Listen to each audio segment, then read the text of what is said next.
posibleng maulit pa raw ang rotational brownout sa Batangas. May live report si Rida Reyes. Rida. Yes, Jiggy, perwisyo nga dinulot ng 11 oras na rotational brownout na naranasan sa ilang bahagi ng Batangas sa buong maghapon kanina. Kinailangan daw kasing ayusin ang linya ng kuryente ng power distributor na Batangas Electric Cooperative 2 o BATELEC 2. Pero sabi ng Department of Energy, hindi pa ito ang pinangangambahan ng epekto ng isang buwang maintenance shutdown ng Malampaya simula ngayong linggo ang pasilidad na nagsusupply ng natural gas na nagpapatakbo sa 3 planta ng kuryente sa Luzon.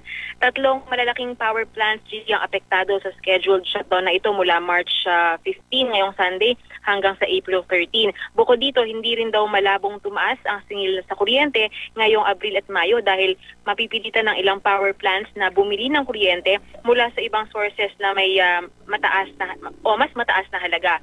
Critical man ang mga susunod na araw, tiniyak ng DOE na sapat ang magiging supply ng kuryente sa kabila ng Malampaya shutdown. Standby naman daw ang mga iba pang planta ng kuryente basta't huwag lang magsasabay-sabay ang forced outages o yung mga biglaang pagpalya nito. Kaninang umaga ay pumalya, Jiggy, ang 2 units ng Suwa Power Plant na nagresulta sa may 30 minutos na brownout sa ilang bahagi ng Metro Manila. Jiggy. Maraming salamat, Rida Reyes.